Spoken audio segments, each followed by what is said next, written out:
Sejalan dengan perkembangan kegiatan di berbagai sektor, serta semakin banyaknya permasalahan lingkungan yang terjadi, khususnya di regional Jawa, diperlukan lembaga yang lebih operasional dan memperpendek birokrasi yang mampu menjawab semua tantangan dan keadaan yang dimaksud.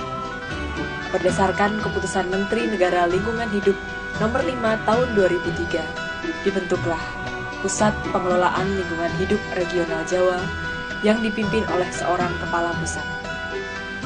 Kepala Pusat Pengelolaan Lingkungan Hidup Regional Jawa bertanggung jawab secara langsung kepada Menteri Negara Lingkungan Hidup dan diatur pada pasal 530 Keputusan Kementerian Negara Lingkungan Hidup Nomor 5 Tahun 2003 tentang organisasi dan tata kerja.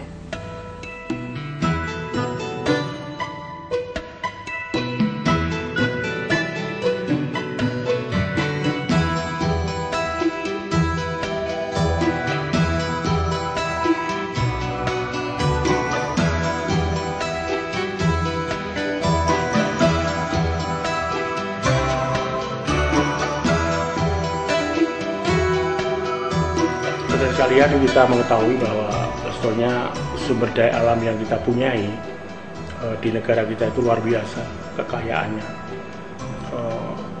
berupa hutan, tanah, air, pesisir laut, dan keanekaragaman hayati, tumbuhan dan satwa yang luar biasa. Nah, itu semua mestinya digunakan dalam rangka sebagaimana diamanatkan oleh pasal 23 Undang-Undang Dasar 45 dan pasal 33 ayat 4, di mana antara masalah sumber daya alam dan pembangunan itu sendiri tujuannya adalah untuk kesejahteraan masyarakat. Bagaimana supaya pembangunan dan lingkungan menjadi satu kesatuan yang baik, maka dibentuklah apa yang dinamakan Kantor Kementerian Lingkungan Hidup, di mana kantor ini mempunyai tugas pokok dan fungsi adalah mengkoordinasikan, merumuskan kebijakan, mengendalikan, mengawasi semua kegiatan agar itu berwawasan lingkungan. Di Kementerian Lingkungan Hidup ada pusat 5 regional, yaitu di Sumatera di Pekanbaru, Kalimantan di Balikpapan, Makassar sama Maluku Irian di Makassar, kemudian Bali Nusra di Denpasar, dan Jawa itu di Yogyakarta.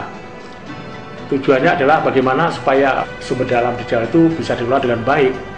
Karena apa? Karena memang tekanan terhadap sumber daya alam di Jawa itu luar biasa dengan adanya jumlah penduduk yang 130 juta, ya.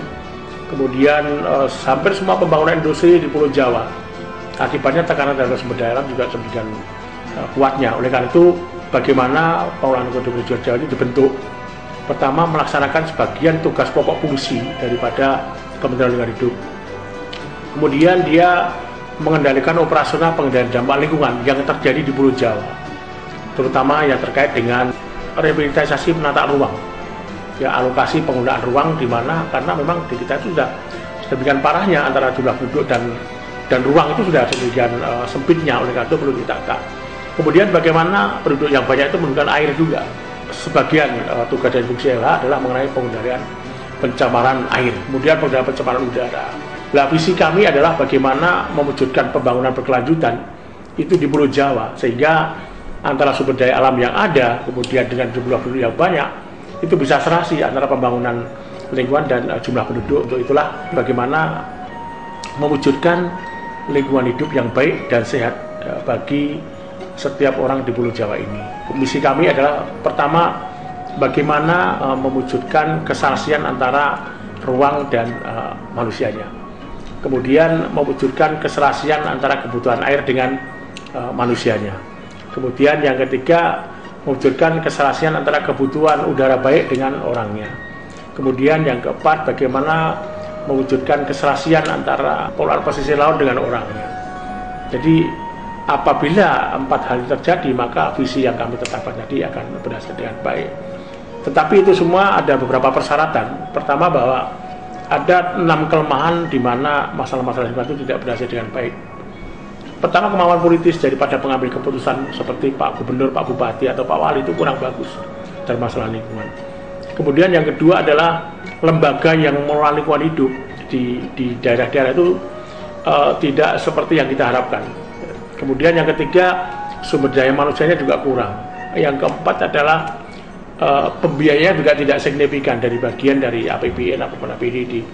Kemudian yang kelima adalah peran masyarakatnya juga sangat kurang. Dan yang keempat, yang terakhir adalah bagaimana ilmu pengetahuan dan teknologi.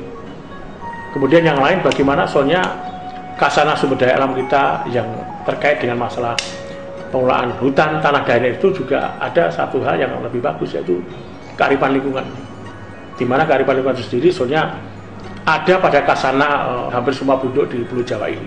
Yang ketujuh adalah misi kami bagaimana mewujudkan pengendalian dampak lingkungan dan pengelolaan hidup itu dari sisi kearifan lingkungan itu sendiri. Program utama yang saya kemukakan tadi, ada hal yang sangat relevan sekali, yaitu di mana kita harus mempunyai satu arah pembangunan lingkungan itu di Jawa. Itu mesti jelas.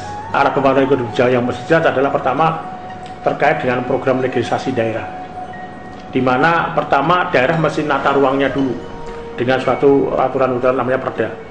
Kemudian setelah itu bagaimana mengendalikan lingkungan hidupnya di daerah sebagaimana disebutkan dalam Undang-Undang 32 2004 mengenai otonomi daerah, bahwa pengendalian lingkungan hidup adalah menjadi kewajiban kabupaten, kota, dan provinsi yang selama ini tidak dikurang ataupun tidak dijalankan dengan baik. Nah, untuk itulah maka Pusat Jawa juga mempunyai satu tugas dan fungsi adalah meningkatkan kapasitas daripada kabupaten kota, daripada provinsi, agar mereka mempunyai satu kemampuan politis, satu kemampuan yang baik dalam mengendalikan dampak lingkungan di wilayah masing-masing. Dengan demikian maka ada satu pembagian habis jadi satu kerjaan. Kalau kabupaten kota itu melakukan pengendalian lingkungan hidup dengan baik, maka akan terjadi semacam gerakan bersama dari semua potensi yang ada. Dengan demikian maka akan terwujud visi bagaimana lingkungan hidup di Jawa itu akan menjadi semakin baik, tidak akan semakin buruk.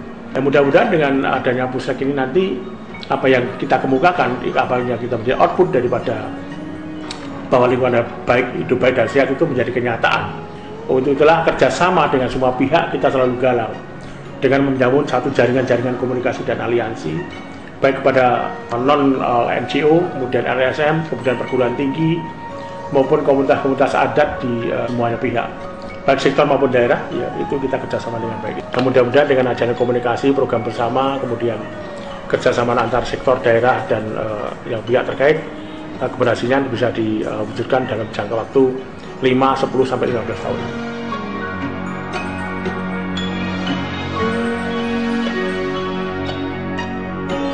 Bidang pengendalian, pencemaran, dan pengelolaan limbah bahan berbahaya dan beracun.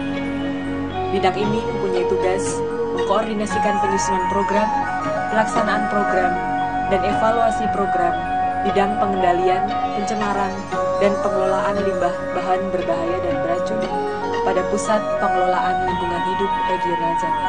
Kami memfokuskan kepada masalah-masalah yang berkaitan dengan perkotaan, kemudian berkaitan dengan kehidupan kita sehari-hari. Kalau melihat secara keseluruhan, secara global, permasalahan lingkungan di Jawa ini, tentu semua orang tahu bahwa di Jawa ini mempunyai kompleksitas masalah yang tinggi dibandingkan dengan di luar Jawa.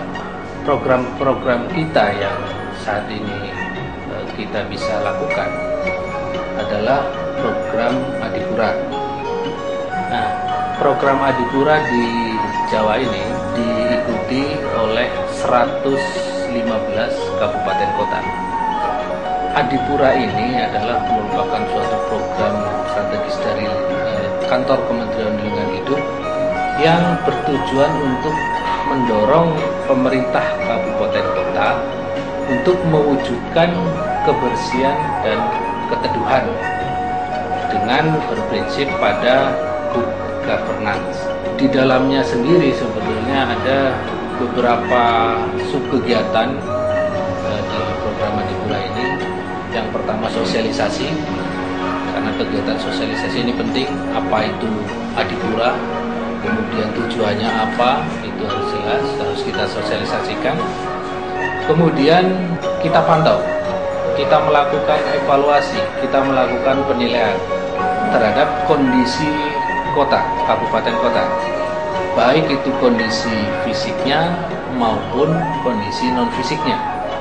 Dari fisik dan non fisik ini nanti akan kita olah kembali menjadi nilai, namanya nilai Adipura. Kemudian yang kedua, program pengelolaan limbah B3.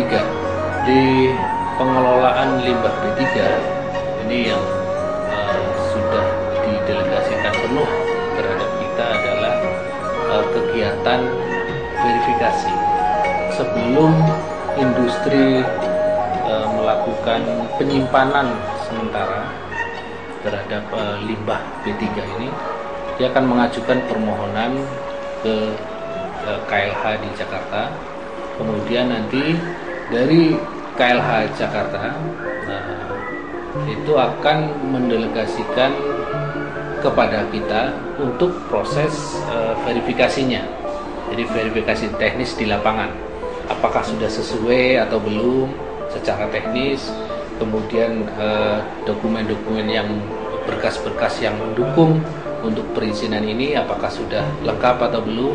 Nah, kita akan lakukan di verifikasi ini. Kegiatan lainnya adalah pengendalian pencemaran udara. Beberapa hari yang lalu kita juga baru melakukan uji petik untuk pemantauan kualitas udara di Yogyakarta. Itu merupakan kegiatan gabungan yang memang disponsori oleh KLH Jakarta, tapi kita ikut serta di dalamnya sambil kita juga latihan karena ada staf kita yang juga ikut dalam pengecekan uji emisi tersebut. Nah, pada kesempatan itu kita juga diberi bantuan alat ya, untuk pengujian kualitas udara ini. Itu satu set alat yang perlu kita pelihara dan ada tanggung jawab kita selain memelihara juga harus melakukan uji petik ya, harus melakukan pengujian itu minimal sekali dalam setahun. Nah, saya rasa ini bukan satu hal yang berat dan ini juga menjadi tugas kita juga. Untuk ke depan kami merencanakan untuk memprogramkan tentang limbah domestik. Jadi limbah domestik ini khususnya sampah, karena sampah ini merupakan tanggung jawab kita bersama dan merupakan permasalahan yang saya kira cukup besar. Sekarang ini semua orang membuang sampah, tapi hampir semua orang juga nggak mau ketempatan sampah.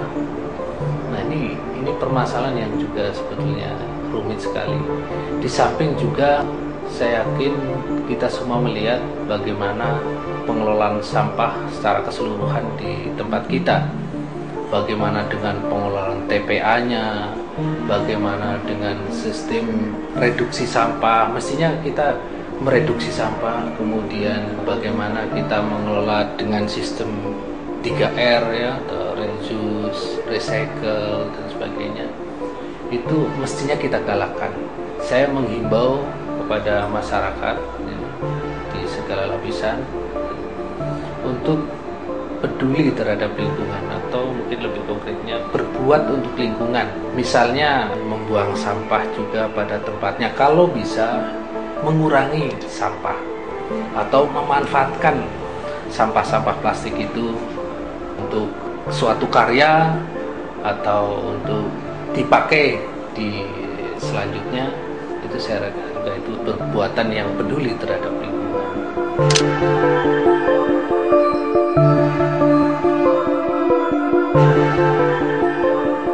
Bidang pengendalian kerusakan lingkungan dan tata lingkungan. Bidang ini mempunyai tugas mengkoordinasikan penyusunan program, pelaksanaan program, dan evaluasi program bidang pengendalian kerusakan lingkungan dan tata lingkungan pada Pusat Pengelolaan Lingkungan Hidup Regional Jawa. Yang pertama adalah perumusan kebijakan teknis dalam pengendalian kerusakan lingkungan dan tata lingkungan. Yang kedua adalah pelaksanaan pengendalian kerusakan, pemantauan, analisis, pelaporan, dan evaluasi di bidang pengendalian kerusakan lingkungan dan tata lingkungan. Yang ketiga adalah pelaksanaan koordinasi dalam pengendalian kerusakan lingkungan dan tata lingkungan. Yang keempat adalah melaksanakan tugas khusus yang diberikan oleh Menteri Lingkungan Hidup melalui Kepala Pusat Pengelolaan Lingkungan Hidup Regional Jawa. Dalam pelaksanaan 5 tahun ini kita tekankan pada pendekatan ekosistem, yaitu ekosistem sungai. Yang kedua adalah kawasan kars. Yang ketiga adalah ekosistem pegunungan. Yang keempat adalah ekosistem pantai dan pesisir. Yang kelima merupakan tugas khusus berkaitan dengan penanganan bencana alam, khususnya pada tahapan pra dan pasca bencana alam.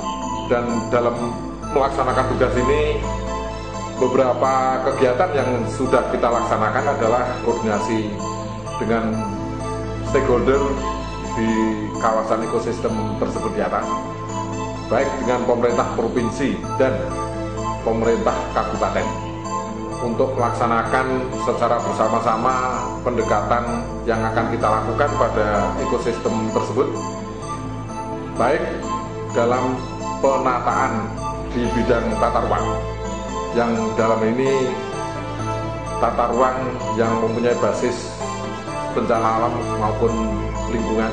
Dan perlu kita maklumi dan kita ketahui bersama bahwa perlu dilakukan revitalisasi, perlu dilakukan percepatan berkaitan semakin mengkhawatirkannya ancaman kerusakan yang semuanya akan kita coba dekati dengan policy kebijakan di tata ruang, dan kita akan fasilitasi dengan pemerintah daerah setempat untuk melakukan revitalisasi tata ruang. Kemudian untuk kawasan kars, kita ketahui bahwa di Jawa ini banyak ekosistem kars. Dalam kawasan-kawasan kars, baik itu di Gunung Sewu, di Gombong Selatan, dan termasuk yang sekarang masih sangat berlangsung, sangat memprihatinkan adalah ada kawasan Tuban. Kemudian di Jawa Barat juga terjadi di Ciamis, di Tasikmalaya dan sebagainya. Dan ini perlu kita maklumi bersama bahwa masyarakat, baik pemerintah daerah dan sebagainya, masih banyak yang belum mengetahui bahwa kawasan kars mempunyai fungsi dan manfaat jauh lebih penting, lebih besar dibandingkan dengan sebuah tambang, sebuah bahan bangunan yang memang kita perlukan tapi tidak perlu harus dilakukan di kawasan kars yang punya fungsi lebih luas. Kemudian untuk ekosistem gunung, kita ketahui bahwa di Pulau Jawa ini terdiri dari gunung-gunung api yang masih aktif, kemudian ekosistem pegunungan yang juga merupakan hulu dari ekosistem sungai, di mana di situ terdapat kawasan-kawasan yang harusnya kita lestarikan sebagai catchment area, daerah tangkapan air, dan perlu kita segera lakukan sesuatu terhadap ekosistem pegunungan ini, baik menyangkut konservasinya, pelestariannya, bahkan termasuk community development, bagaimana memberikan masyarakat terhadap ekosistem gunung ini. Tidak hanya kita dekati dengan pendekatan lingkungan, tapi juga kita dekati dengan ekonomi dan sosial. Yang keempat, kita akan lakukan dalam waktu tahun-tahun mendatang adalah ekosistem pantai dan pesisir. Kita ketahui hampir seluruh pantai dan pesisir Pulau Jawa, khususnya bagian utara, ini sudah sangat mengkhawatirkan kerusakannya. Kemudian berkaitan bencana alam, ini kita lihat dari semua data yang ada, dari peta yang ada, bahwa proses yang lama dalam perusakan ekosistem di Pulau Jawa ini sudah mulai ada tanda-tanda akan terjadinya bencana akan yang lebih besar di masa mendatang. Dan ini harus kita lakukan sesuatu terhadap ekosistem itu, sekecil apapun kita harus melakukan tindakan.